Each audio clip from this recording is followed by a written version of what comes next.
vamos a hablar de cine.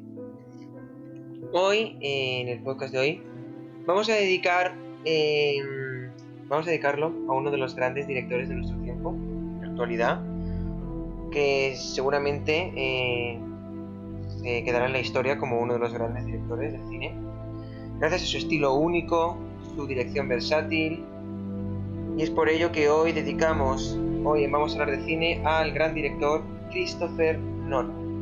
Así es, vamos a dedicar este podcast a mi director de cine favorito de todos los tiempos, el británico Christopher Nolan, y vamos a dividirlo en varias partes. Primero os voy a introducir un poco su biografía, después vamos a dividir toda su filmografía en tres secciones. La primera es todas las películas que tienen que ver con el tiempo, que los que conozcáis un poco a este director sabréis que son casi todas. Después vamos a hablar sobre las películas de Batman. Y por último vamos a hablar de una película que no termina de encajar en ninguna categoría, pero sin duda es de las mejores del británico, y es El truco final.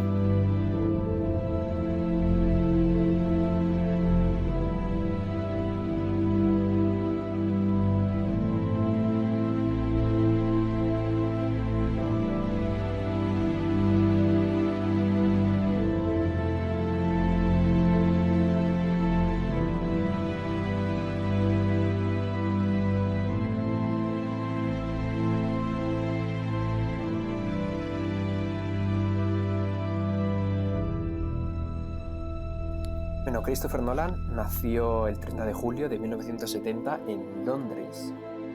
Y realmente, como él comenta en muchas de sus entrevistas, empezó a trabajar en cine cuando tenía 8 años, más o menos, y no lo hacía como un actor o uno de estos como vimos en algún otro podcast, por ejemplo Tom Holland o Christian Bale, que empiezan a actuar a esa edad, sino que él lo que cogía era una cámara Super 8 de su padre y sus juguetes, sus figuras de acción, y las utilizaba como sus personajes. Y él mismo ha comentado en muchas de sus entrevistas que poco a poco, sin dejar de hacer ese tipo de cosas, las películas se van haciendo cada vez más y más grandes hasta convertirse en uno de los directores más importantes de hoy en día.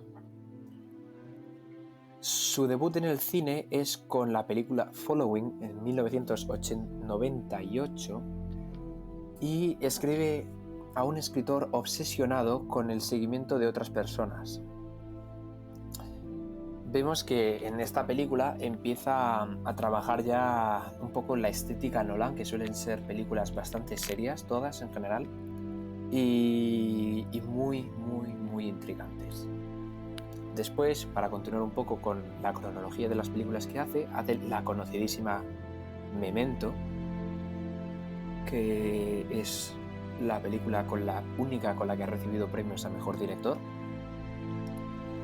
en la que la trama principal va de un agente no es un agente de policía, pero es una persona que ha perdido la memoria y tiene que ir recuperándola a través de fotografías.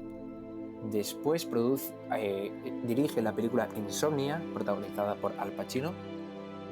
Y luego entramos en una de las etapas más movidas de Christopher Nolan, y es prácticamente, yo creo, que la que le lanzó a ser conocido por toda la gente. Y es cuando empieza a producir las películas de Batman. Empezamos con en 2005 Batman Begins, en 2006 hace El Prestigio, 2008 El Caballero Oscuro, 2010 Origen, 2012 El Caballero Oscuro, La Leyenda Renace, 2014 Interestelar, 2017 Dunkerque y por último, el año pasado, Tenet. Pues por ir un poco en orden cronológico, vamos a comentar la película, como os he dicho, la que prácticamente yo creo que es la que le lanzó a ser conocido en el mundo del cine, y vamos a hablar de Memento. Bueno, pues Memento fue la primera película que vi de Nolan hace mucho. Y bueno, Memento forma parte Memento sería como la primera película de Nolan que define su estilo por completo. Ese estilo que es literalmente en el que cada película suya es como resolver un cubo de Rubik. Es una narrativa compleja, no lineal, y me meto en la definición clara de ese estilo de Nolan. Es como el Nolan más puro que vamos a ver. Es literalmente una película súper confusa. En el sentido de que va al revés. Es como a lo mejor que la graba y luego le da hacia atrás. Pues es literalmente esto. Si buscáis en Google esquemas de la película os vais a rayar muchísimo.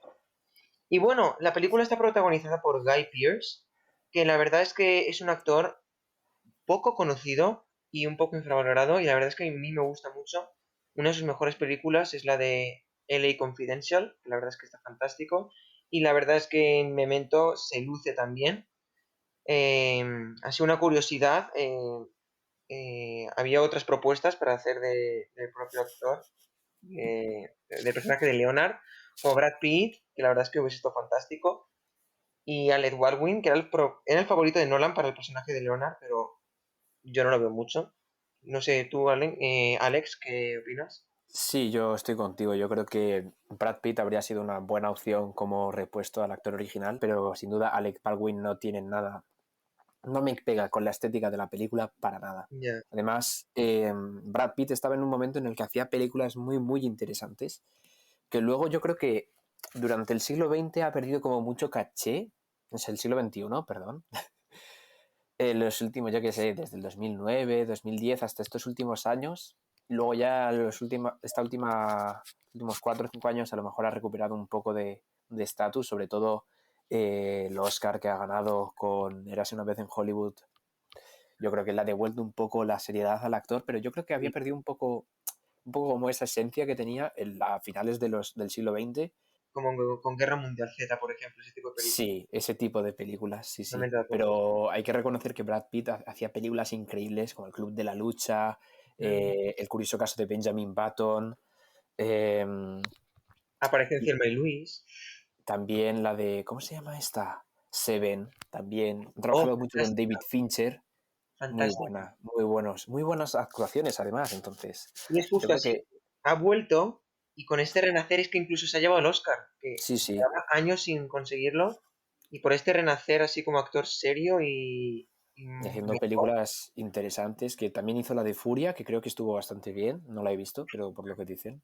Y sin duda en Eras una vez en Hollywood se roba el papel. Pero bueno, que nos vamos del tema. Sí. Volvamos a Nolan. Memento trata el tema del tiempo, como ha dicho Enrique, de una manera muy interesante. Y es que el protagonista tiene amnesia. Entonces nosotros, como público, no sabemos lo que ha ocurrido, sino que lo vamos descubriendo a la vez que el protagonista lo va descubriendo. Y realmente yo creo que Enrique tienes toda la razón de que es una de las películas que definen lo que va a ser Christopher Nolan en el cine. Un director que trata al espectador como personas muy inteligentes y que mucha gente considera complicadas sus películas de entenderlas. Desde mi punto de vista, son difíciles porque la mayoría de películas a las que estamos acostumbrados son muy sencillitas, pero, me encanta que sean así. Me encanta que el espectador tenga que estar atento a la película, atento a los detalles y que cada vez que ves una película descubres una cosa nueva. Sí, la gracia de Memento es que, como has dicho, este personaje tiene amnesia y la manera para recordar las cosas es con fotografías, incluso con tatuajes que se hacen en el cuerpo él. Que no son así tatuajes normales, sino frases, palabras. Los mira y ya se va acordando. Y bueno, es confuso no en el sentido de que no le entiendes, sino de la manera que está grabada. Es decir, una vez pillas que está yendo hacia atrás, ya como que entiende que te haces a la historia. Pero primero tienes que entender que está yendo hacia atrás. Yo tardé como mitad de la película en enterarme de que estaba yendo hacia atrás. A lo mejor soy un poco inútil, a lo mejor alguien se da cuenta antes, pero bueno, ya me di cuenta a la mitad. Además, bueno, cabe resaltar que Christopher Nolan en sus inicios contaba con muy poco presupuesto para sus películas. Y Sí, es más, su primera película, la que hemos comentado, Following del 98, contó solo con $6.000 de presupuesto. wow. Y Memento, 2 años después, ya contó con $9 millones. Sin duda, nos parece una cifra grande, pero cuando vemos el dinero que hay metido en grandes superproducciones o en las últimas películas de Nolan, por ejemplo, Tenet. Tenet es una película que tenía como presupuesto $225 millones. Entonces, realmente 9 millones es bastante poco dentro de lo que cabe. Mm. Y ahora vamos a saltar a una las favoritas de mucha gente de Christopher Nolan, y es que es Origen, la película donde entramos en los sueños de la gente. Película protagonizada por el increíble Leonardo DiCaprio, y que creo que es la única película que tiene con Christopher Nolan. Realmente es una película muy interesante en el aspecto... Bueno, la historia es muy original, por supuesto, pero en el aspecto visual, de cómo ocurren todas las cosas dentro de los sueños, realmente es algo increíble. Bueno, yo personalmente no sé por qué esta es la favorita de la gente, ya que para mí no me terminó de encantar, porque es como confusión a niveles extremos. Algo que me gusta de Nolan es que trata como diferentes aspectos de la mente. Si bien en Memento tenemos la amnesia, en Origen tenemos los sueños. Y me gusta mucho que trate ese tema. Pero, como bien os he dicho, Memento es confusa en el sentido de cómo está grabada, la idea. Es un poco como las películas de Iñárritu de 21 gramos o Babel, que tienen también así como una forma de grabarlo un poco rara a la hora de la narrativa. Pero una vez lo coges, lo coges. Pero en cambio, Origen es que la trama en sí es confusa, no solo por cómo está grabada, sino por la narrativa en sí. Yo literalmente acabo la película y me sigo planteando muchísimas preguntas, me sigo quedando con muchísimos líos. Es literalmente un sueño dentro de un sueño, dentro de un sueño, dentro de otro sueño, dentro de otro sueño. Sí, es como diría nuestro buen amigo Shrek, es como las cebollas, que tienen capas. Totalmente, qué buen análisis. Entonces, Origen es una película realmente muy interesante por ese aspecto por el que yo creo que nadie, excepto el propio Christopher Nolan, conoce realmente en qué momento estamos en un sueño, al final de la película, sobre todo, quiero decir, y en qué momento no lo estamos. Como seguramente muchos de vosotros conoceréis la gran polémica y debate que hay entre el final de la película, donde tenemos la peonza de Leonardo DiCaprio girando, y sabemos que si continúa girando indeterminadamente está en un sueño, y entonces la la peonza parece que va a balancearse, que no sabemos si está a punto de caer o no, y de repente cierra la película. Entonces, claro, es una película que realmente yo creo que está, como muchas de las películas de Nolan, están pensadas para verlas varias veces, y cada vez que la ves descubres cosas nuevas. Sin duda es una de las películas más importantes de Christopher Nolan, ya no solo en esos aspectos, sino también porque es una, no de las primeras colaboraciones, pero yo creo que de las más importantes que tiene con el compositor Hans Zimmer. Y es que de esta película sale uno de los temas más icónicos del compositor, que además ha sido recreado por él mismo en muchísimas películas a petición de todos los directores. Entonces realmente Origen es una película muy importante en la carrera, yo creo que de Nolan, que aprovechó el auge de estar dirigiendo las películas de Batman y de contratar a DiCaprio, que es uno de los actores más importantes, con, pues eso, con además hacerlo con una música increíble, unos efectos especiales, que de hecho muchos de ellos estaban hechos durante el propio rodaje, no después.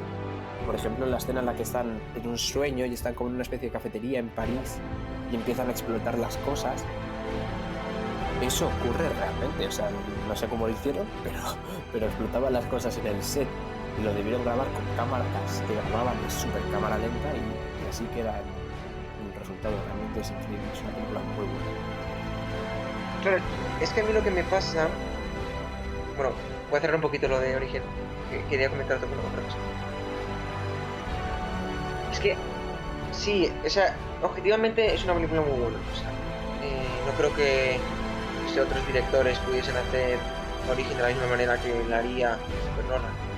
Pero lo que me pasa a veces es que, no sé si lo hace de verdad, pero a mí la sensación que me da es que, más que centrarse un poco en la trama, como que se centra un poco más en los efectos especiales. A lo mejor no es así, porque es verdad que Nolan es muy de centrarse en su narrativa y cómo modificarla, cómo hacerla más liosa, pero al fin y al cabo se me hace un poco más notable como los efectos especiales. Presto más atención en los efectos que a la trama. Y no sé, en ese sentido se me va un poco. Por suerte Ya. está DiCaprio, que para mí DiCaprio es fantástico en todos los sentidos, entonces es no la pongo muy mala película, gracias a que está DiCaprio. Pero bueno, lo que digo, por supuesto es fundamental, hay que verla. Yo lo que creo que ocurre es un poco que realmente es una película del 2010 y ese tipo de estética de tantos efectos especiales y de cómo se doblan las ciudades y tal, son cosas que no se habían visto mucho en el cine y más en un cine tan comercial, vamos a decirlo de esta manera, como podría ser el de Christopher Nolan, porque realmente Christopher Nolan es un grandísimo director, pero hace películas que se venden increíblemente bien. Por eso cuenta con esos presupuestos tan descabellados que vemos al final en Tenet, por ejemplo. Porque sus películas, aparte de ser de una calidad cinematográfica indiscutible, es que además son muy comerciales. Entonces, yo creo que es un poco la impresión de que es algo muy distinto a lo que se hacía en la época o lo que se suele hacer en películas de ciencia ficción.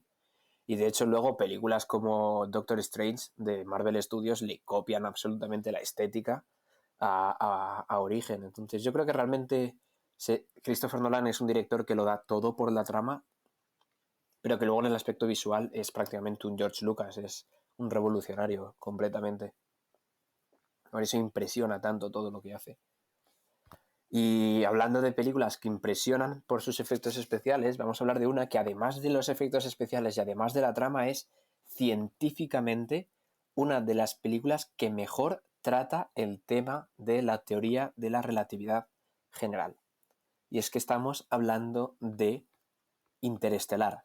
Esta sí que es la favorita de casi todos los que conocen un poco a Christopher Nolan y sin duda es una de sus mejores películas. Bueno, Interestelar, como sabéis, trata de la vida de un piloto. Bueno, no es la vida, pero es del viaje de un piloto, es expiloto de la NASA, se llama Cooper, y que estamos en un mundo donde pues, el cambio climático y entre otras cosas lo han devastado completamente y la humanidad está condenada a la extinción en unos pocos años, en unas pocas décadas. Y este grupo de pilotos, de astronautas, tiene la misión de viajar a través de un agujero de gusano a distintos potenciales planetas en los que se podría albergar la vida. Y realmente es una película que, como insisto, está muy bien planteada desde el punto de vista físico. De hecho, muchos físicos la utilizan como explicación de lo que es la teoría de la relatividad en sus clases. Y es que es una película muy científica. Por supuesto, hasta cuando entran en el agujero negro ya deja de serlo, pero hasta ese momento es una película increíblemente científica. Por otro lado, es una película increíble que tiene, como comentábamos, unos efectos especiales apabullantes y unas actuaciones increíbles también, con Matthew McConaughey, con Michael Caine, con Anne Hathaway, con Matt Damon, que Matt Damon a mí no es un actor que me guste especialmente, pero lo hace muy bien en esta película. Y, y realmente yo creo que es una película de lo que no hace falta mucho comentar. Trata el tiempo de una manera muy evidente, a diferencia de las otras dos, en las que el tiempo era algo más que pasaba más desapercibido, porque se centra pues en los aspectos, como hemos comentado, de la amnesia o de los sueños. Pero esta película, el tiempo es prácticamente ya pasa a ser uno de los temas más importantes para Nolan. Y como veremos, en las siguientes dos películas es incluso el tema principal de las películas. Entonces vemos aquí casi una evolución del director para tratar este tema con mucha mayor rigurosidad y veremos con qué nos sorprende en el futuro, pero realmente el tema del tiempo y Christopher Nolan parecen inseparables.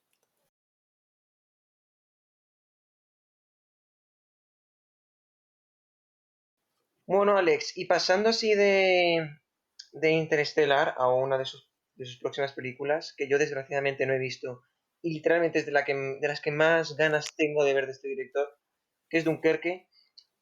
Yo he oído o me han contado que la película, a lo largo de la película se oye como un tic-tac, tic-tac. Y no sé muy bien a qué se Sí. refiere eso. A ver, yo te voy a ¿Eh? ser sincero. Dunkerque es mi película favorita de Christopher Nolan, pero de lejos. Me parece su mejor película pero de lejos me parece increíble y es de mis películas favoritas de todos los tiempos. Dunkerque es una película bélica y realmente esto es muy raro en Christopher Nolan porque no es una película de ciencia ficción, no es una película de espías, no es una película de nada de eso. Es una película histórica que habla sobre la batalla de Dunkerque en la Segunda Guerra Mundial. Dunkerque es un poblado al norte de Francia y es como el punto más cercano entre Francia y el Reino Unido. Y entonces la trama de la película va de que los nazis han rodeado a los británicos y a los franceses en la playa y tienen aviones que se van cargando los barcos que vienen a ayudarles. Entonces, para evitar una masacre, lo que hace el pueblo del Reino Unido es enviar barcos civiles, millones, bueno, millones no, pero tal vez cientos de barcos, a rescatar a los soldados. Y es el propio pueblo del Reino Unido quien rescata a sus soldados para seguir luchando contra los nazis. Y entonces, claro, ¿qué es el tic-tac? El tic-tac viene porque el tema más importante de la película no es el tiempo en sí, sino es la falta de tiempo, el saber que estás siendo rodeado por un enemigo y no te queda tiempo, tienes los días contados. Entonces, es muy, muy interesante que la propia banda sonora, que tiene el metrónomo clavadísimo, todo el rato sonando tic-tac, tic-tac, y te mete una presión en el cuerpo cada vez que vienen los aviones nazis y bombardean, o cada vez que los protagonistas intentan huir en un barco pero no pueden porque el barco lo hunden y no sé qué, y tienen que estar a punto de ahogarse. Es realmente una película espectacular. Es que hay tantas cosas que comentar de esta película, Dios mío, es que me Ya, encanta. me estás dejando con las ganas, ¿eh? Sí, es buenísima. Luego además está tratada desde tres puntos de vista, que son las tres divisiones de un ejército. Yo creo que en todos los países tienen estas tres divisiones, que son tierra, mar y aire. Entonces tienes dos soldados de raso que tienen que huir de la playa. Luego tienes desde el mar, lo que tienes es a una familia de civiles cuyo hermano está en el ejército pero ha fallecido y van a rescatar en un barco pues muy pequeño. Yo que sé, tal vez tendrá 12 metros de envergadura. Pues así, en ese barco se lanzan hacia Dunkerque a rescatar a los soldados que pueden y luego en el aire tenemos un piloto que se queda prácticamente solo y es quien va a defender a los soldados de Dunkerque mientras huye. Es una película increíble en todos los aspectos. Dirección, guión, actuaciones espectaculares. Tenemos al increíble Tom Hardy, tenemos el debut de Harry Styles en el cine, de hecho, que es uno de los soldados que están en la playa. Harry Styles. Y Harry Styles, sí, sí, el cantante. De hecho lo hace muy bien, ¿eh? Es una muy buena película, o sea, actúa muy bien en la película, a mí me No tenía ni idea. sorprendió. Y bueno, la fotografía es espectacular, la banda sonora, el sonido, la playa, todo, todo, todo, todo, todo. Es una película excepcional, de verdad. Yo creo que no tiene nada malo esa película. Simplemente el hecho de que no está en Netflix. Yo creo que es lo único malo, que no se puede ver así fácilmente. Pero vamos, es increíble. Y bueno, ya por concluir un poquito esta sección, esta película no la vamos a tratar mucho porque es probable que muchos de vosotros no la hayáis visto. Y es que Tenet se estrenó el verano del año pasado, en 2020. Yo tuve la suerte de poder verla en septiembre. Y es una película que a mí me gustó mucho porque, bueno, las actuaciones son increíbles. Robert Pattinson está espectacular, demostrando que tiene en los últimos años hace una carrera increíble. Sí. Y John David Washington también espectacular. Y bueno, no voy a comentar mucho porque, como insisto, muchos de vosotros no la habéis visto. Y es una película que trata el tiempo de una manera muy directa. De hecho, el tiempo es algo que pueden ir para adelante y para atrás los protagonistas. Y, y es como un arma que se utiliza en una pelea de superagentes especiales y demás. Está muy bien. Lo único que no me gustó fue el sonido de la película, porque, bueno, la banda sonora no es la primera vez desde que trabajan juntos Hans Zimmer y Christopher Nolan que no la hace Hans Zimmer, y se nota que a mí no me terminó de gustar la banda sonora. Y luego lo que pasa es que, claro, si el tiempo va hacia adelante y hacia atrás a la vez, pues cuando hay disparos hay balas que van hacia adelante y balas que van hacia atrás y explosiones que van hacia adelante, explosiones que van hacia atrás, y eso es muy caótico a la hora de escucharlo, y en el cine yo no lo disfruté tanto, así que bueno, tendréis que verla para juzgarla, pero muy buena película también, sin duda. Y ya con esto vamos a hablar de las películas que creo que más gente ha visto del director, y es que es la trilogía del Caballero Oscuro. Nos metemos en terreno peligroso.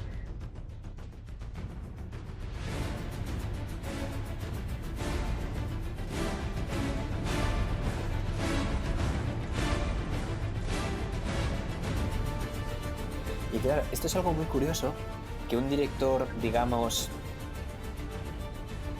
no comercial, en el sentido de que pues hace películas muy profundas y muy suyas, con mucho estilo, le encargue DC Comics hacer una trilogía.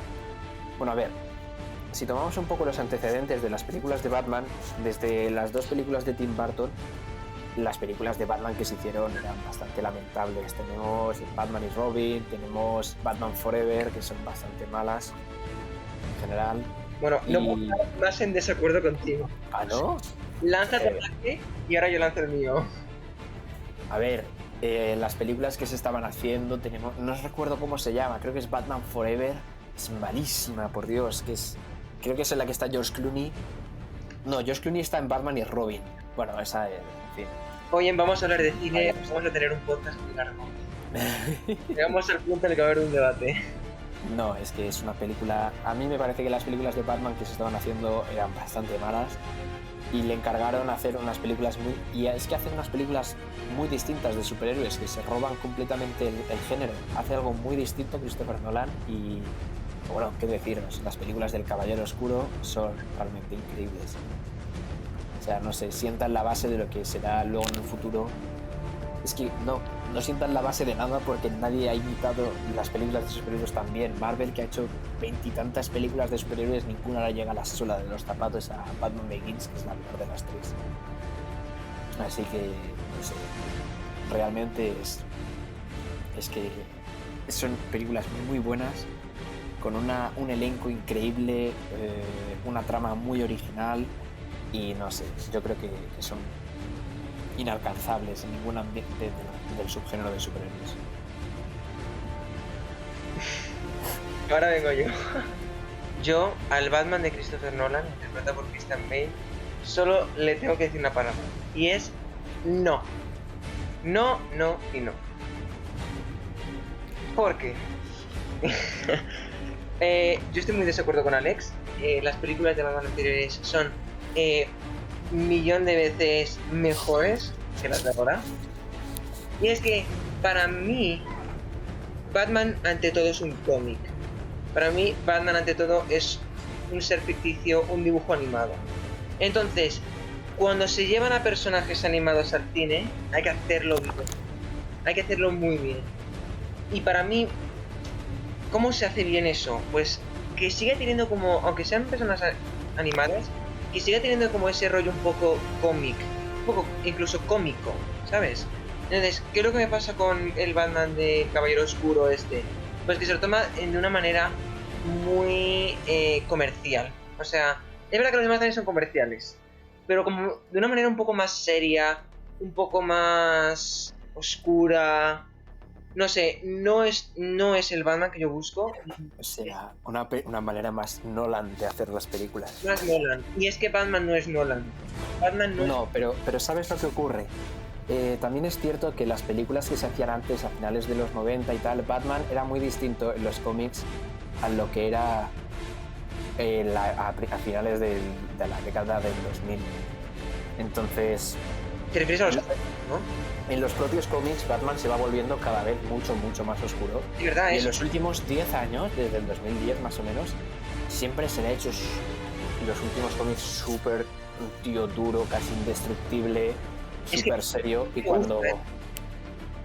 Sí que es cierto que en los 80 tuvo una época muy así, con cómics como Muerte en la Familia y cosas de estas, o The Killing Joke, que son cómics muy serios, pero la percepción de la cultura popular de Batman era muy distinta, porque habíamos tenido la serie de los 60 de Batman, que era de risa prácticamente, Y muy bien. luego las series animadas pues también tenían un toque mucho más ligero porque también estaban apuntadas a un público mucho más juvenil. Entonces, sí que es cierto que a mí las películas de Tim Burton me parecen buenísimas, pero las películas de George Clooney y Val Kilmer es que son de risa, son malísimas. A ver, a ver. Son Esto malísimas, Enrique. es verdad que los cómics de Batman se hacen más oscuros, pero es que a mí eso tampoco me gusta. A mí me gusta el Batman que de Detective Comics. Eso es Batman, eso es Batman. Y es verdad que objetivamente las películas de Val Kilmer y los de George Clooney son muy malas, sí, por supuesto. Pero siguen teniendo ese toque cómic un poco más colorido que me gusta a mí de Batman. Por Eh, Dios, si hasta George Clooney tiene pezones en el traje, por favor. Pero es que es lamentable. ya, bueno.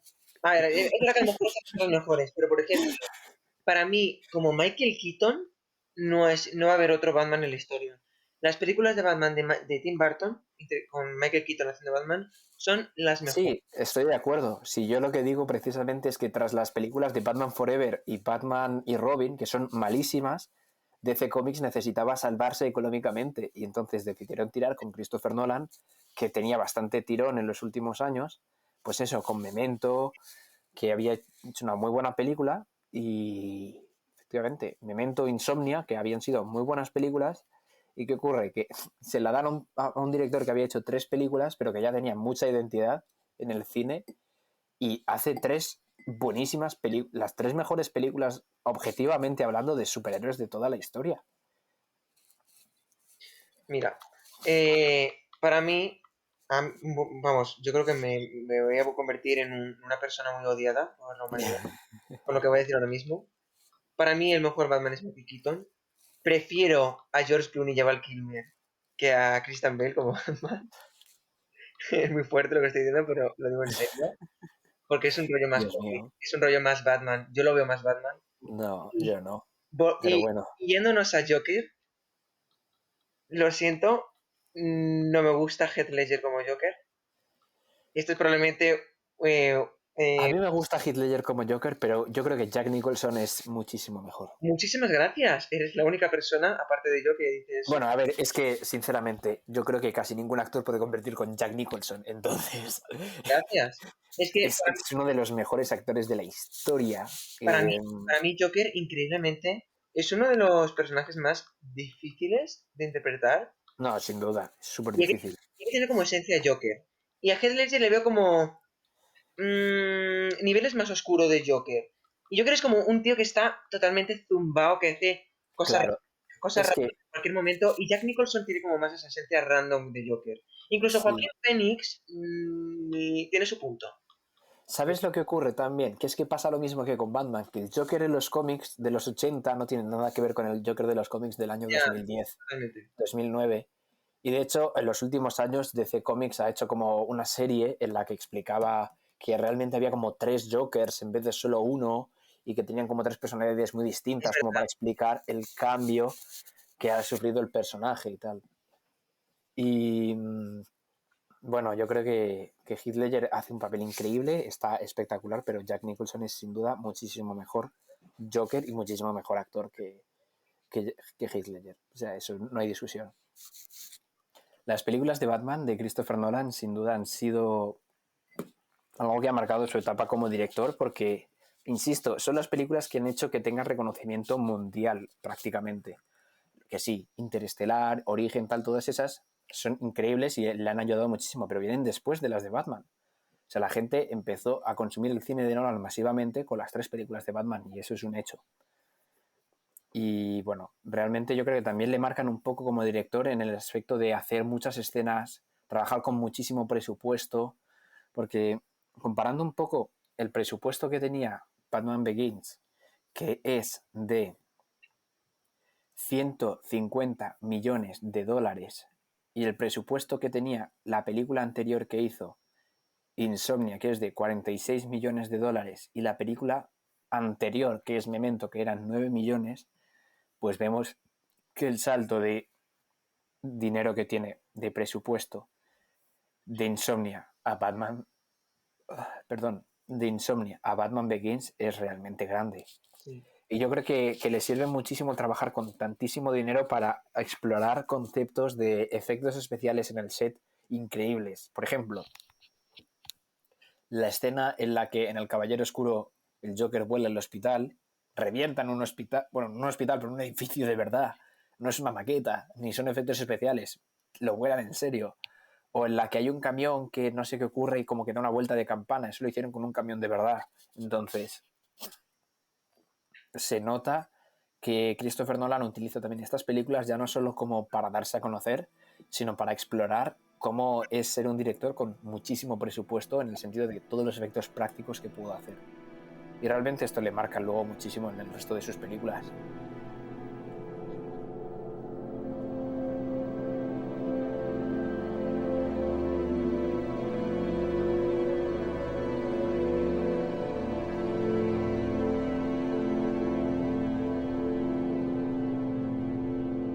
Para concluir la sección del cine de Nolan, tenemos que hablar de una de las películas que menos encajan, digamos, en la estética del director. Y digo esto porque es una película basada en un libro que además está ambientada en una época muy distinta a lo que suelen ser las películas de Nolan, de una era moderna. Está ambientada a finales del siglo XIX y realmente yo creo que es de sus mejores películas, y es que estamos hablando del Truco Final. Y si ya en Memento hemos tenido la amnesia, y en Dunkerque la falta de tiempo, y en Origen los sueños, pues otra vez Nolan va a tener la intención de jugar con nuestra mente, y esta vez con el juego mental en sí, la ilusión, la magia. Es que bueno, la película trata de dos magos rivales y que se intentan superar con cada truco, incluso copiarle un truco al otro y mejorarlo. Y bueno, no solo va a haber magia en ese sentido, sino que la película en sí es magia, la manera en la que está grabada, la narrativa en sí es magia, todo es magia. Y nos va a confundir con ese aspecto. Y bueno, como os he dicho, las películas de Nolan son muy liosas, esta no es una excepción. Seguramente la vuelvo a ver y encontraré y entenderé más cosas. Todo lo contrario, o sea, esta película es una locura de película. Es una locura, pero yo creo que es más entendible, por ejemplo, que Origen, ¿no? Sí, porque al final entiendes todo. Sí, claro. Pero en Origen lo que ocurre, en mi caso, por supuesto, es que vas entendiendo las cosas a medida que va pasando la película, de vale, están entrando en los sueños, ahora han entrado en otro, tal, pero en esta película no entiendes nada hasta el final. Es como lo contrario a Origen, que es como, estoy entendiendo algunas cosas y luego al final todavía me sigo muy confuso. Y esta es, no entiendo nada, y al final, lo entiendo. Pero es que el final, tal de las últimas dos escenas son ¡ah! Tremendo. O sea, es que es... Y bueno, qué película, qué película. Y la verdad es que el reparto es muy bueno. Yo no tenía muchas esperanzas del reparto, de decir. Y la verdad es que me sorprendió en todos los sentidos. Tenemos a Hugh Jackman, que yo siempre le he visto como más en papeles como eso Marvel o musicales, porque el tío ha estado en Broadway y creo que incluso ganó un Tony. Sí, y Y ha hecho Los Miserables también, Miserable. y El Gran Showman. Entonces, claro. Entonces, a lo mejor no le veía tanto en este papel y la verdad es que se está deslumbrante. Y luego Christian Bale, que todo lo hace bien en mi opinión. Sí, es uno de los mejores actores Y de su luego época. Scarlett Johansson. Pero bueno, es que para mí Scarlett Johansson no es buena actriz hasta el 2020. Cuando descubrimos que es buena actriz. Esta podría ser una excepción, pero Scarlett Johansson está en proceso todavía. Y bueno, luego tenemos al gran Michael Caine, que es un tío que no envejece. Lleva desde los años 50 haciendo películas y desde los 60 haciendo peliculones, vamos, buenísimas, y el tío se luce. Y es que Todas. está en todo. Es que joder, ¿cómo se llama este? Morgan Freeman. Morgan Freeman. O incluso en España es como los Javis actualmente. Está en todo. Madre mía, ese hombre es increíble, Michael Caine. No, es una película increíble, o sea, realmente es una grandísima película que tenéis que ver, sea como sea, porque os va a encantar. Además de todo eso, tiene a Michael Bowie haciendo... No es Michael Bowie, es David Bowie. Tiene, ay, tiene a Ah, qué David, bueno. tiene a David Bowie haciendo de uno de los científicos más importantes del siglo XIX y es Nikola Tesla. Y la verdad que yo creo que sale como 15 minutos, ¿no? Comentábamos antes, Enrique, que sale muy Sí, poquito, pero se roba las sí. escenas. Esas poquitas escenas que aparece deslumbra. Y es que incluso el David Bowie este es que, además de ser un gran cantante, era un gran actor y la verdad es que tuvo la oportunidad de hacer muchísimos papeles y no sé por qué no se lo dieron. Por ejemplo, fue uno de los grandes candidatos para hacer de Joker en la película de Tim Burton, que creo que también hubiese estado fantástico. Yo lo Pero, habría visto más como Enigma, oh, totalmente. por la personalidad que tiene, Oh, totalmente. Es por que, todo el tema del glam rock y tal. Yo creo que tenía más pinta de eso. Pero bueno, David Bowie, increíble en esta película también. sí, como Tesla, sí, sí. Muy buena película, de verdad. Yo creo que es de las mejores de Nolan, sin duda, y además es una película que ha envejecido increíblemente bien. El prestigio en, bueno, esa es la traducción directa del título, el truco final es como se llama en España, y es una grandísima, grandísima película.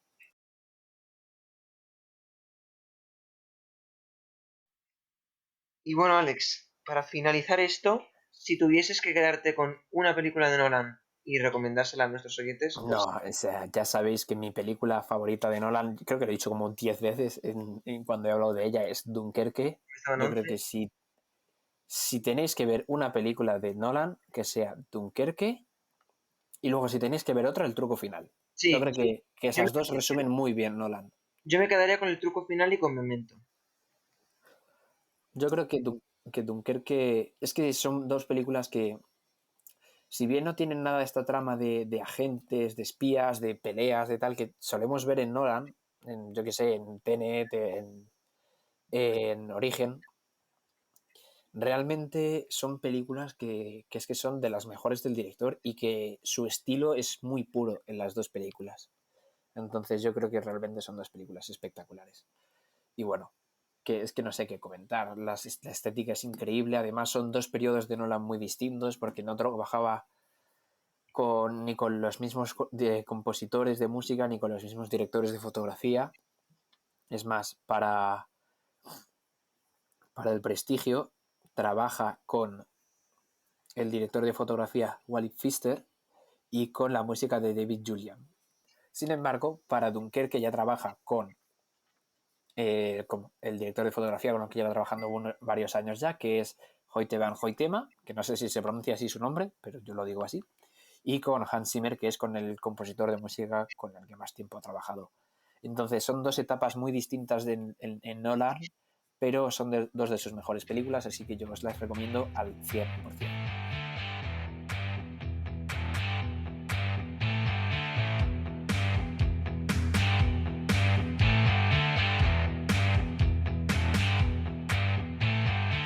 Bueno, y con esto finalizamos nuestro querido Nolan. A ver si nos escucha Nolan. A mí me gustan sus películas. Ojalá.